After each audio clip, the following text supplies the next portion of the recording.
Oke, kita bahas ini yuk.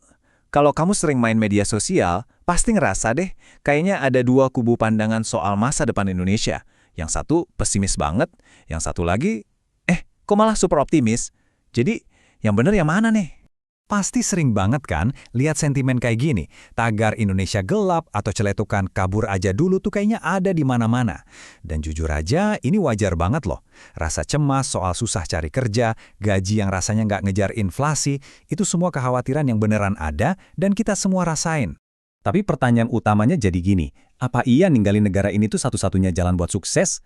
Emangnya nggak ada harapan lain selain cari peruntungan di luar negeri? Nah, dalam pembahasan kali ini, kita bakal coba tantang pemikiran itu.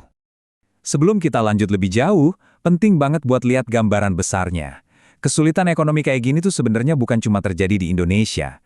Sumber kami menunjukkan kalau ini tuh fenomena global. Negara-negara maju kayak Amerika Serikat sama Jerman aja lagi berjuang sama masalah ekonomi mereka sendiri. Jadi ini bukan cuma masalah kita doang, tapi semacam efek domino dari ekonomi dunia. Oke, sekarang kita coba balik koinnya. Ternyata nih, di tengah semua pesimisme itu, ada loh yang justru ngelihat Indonesia sebagai surganya para pebisnis. Klaim ini mungkin kedengarannya agak gila ya, tapi beneran, sumber kami nyebut Indonesia itu surga buat mulai bisnis. Kuncinya apa? Kamu harus tahu cara mainnya, karena aturannya beda banget sama di negara lain. Nah, ini nih, ilustrasi yang keren banget buat ngegambarin bedanya. Coba kita bandingin ya. Kalau mau mulai bisnis makanan gerobakan di Jerman, wah, izinnya bejibun. Harus punya dapur terpisah yang proper, dan modal awalnya gede banget. Sekarang bandingin sama di Indonesia. Cuma modal sekitar 6 juta buat bikin gerobak, kamu udah bisa langsung jualan nasi goreng, detik itu juga. Jauh banget kan? Jadi intinya tuh gini, Indonesia punya 3 keunggulan utama buat pengusaha. Pertama, populasinya itu raksasa, pasar yang gede banget. Kedua, ya kayak yang kita lihat barusan, izin usahanya relatif gampang. Dan yang ketiga, ini yang jarang orang sadari, language barrier atau penghalang bahasa.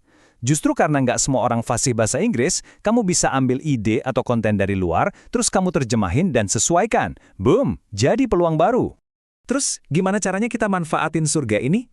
Kuncinya bukan di duit konvensional, tapi di sesuatu yang disebut mata uang sosial. Jadi, apa sih mata uang sosial itu? Gampangnya, ini adalah nilai yang kamu punya berdasarkan seberapa besar orang percaya sama kamu, reputasi yang kamu bangun, dan personal brand kamu. Ini aset yang nggak kelihatan tapi kuat banget. Ungkapan ini ngerangkum semuanya dengan pas banget. Jaringan atau koneksi yang kamu miliki, itulah kekayaanmu yang sesungguhnya. Makin kuat jaringanmu, ya makin kaya kamu. Coba deh bayangin kayak gini, mata uang sosial itu fungsinya mirip duit, tapi dipakainya buat membeli hal-hal yang nggak bisa dibeli pakai uang biasa, kayak kepercayaan orang, akses ke orang-orang penting, dan peluang bisnis yang muncul dari koneksi itu. Oke, kita udah tahu apa itu mata uang sosial. Sekarang pertanyaannya, gimana cara membangunnya? Nah, disinilah kerangka RAMM masuk. Jadi, gimana sih caranya kita membangun dan menggunakan mata uang yang satu ini? Langkah-langkahnya itu dirangkum dalam kerangka yang simple banget, namanya RAM, yaitu Respect, Access, dan Money. Ini adalah 3 tahapan buat mengubah reputasi jadi keuntungan yang nyata. Cara kerjanya gini, kamu mulai dengan membangun respect atau rasa hormat. Caranya, ya dengan berbagi konten yang berguna dan membangun audiens yang percaya sama kamu. Nah, respect inilah yang nantinya ngasih kamu akses atau akses ke orang-orang dan jaringan yang tadinya mungkin tertutup buat kamu. Dan terakhir, akses inilah yang bisa kamu panen buat menghasilkan money atau keuntungan finansial. Dan yang paling gokil apa? Tahu nggak berapa modal buat mulai langkah pertama? Yaitu membangun respect lewat konten. Jawabannya, nyaris nol. Beneran, kamu cuma butuh handphone sama koneksi internet. Sesuatu yang, ya, kebanyakan dari kita udah punya kan? Jadi ini tuh investasi yang resikonya kecil banget secara duit.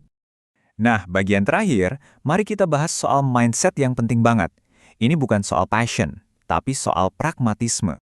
Kita kan sering banget dengar nasihat motivasi, ikuti passionmu. Tapi, apa itu selalu nasihat terbaik? Apalagi kalau kondisi finansial kita lagi pas-pasan.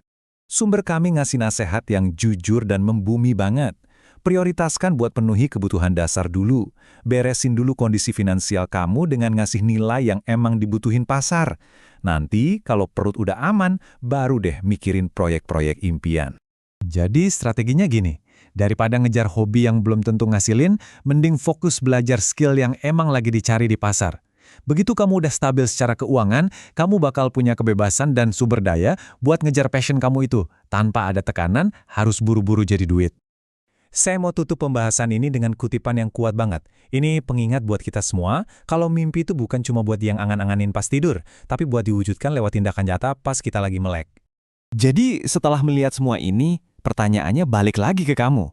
Di tengah semua kebisingan soal masa depan yang katanya suram, peluang apa sih yang sebenarnya bisa kamu ciptakan?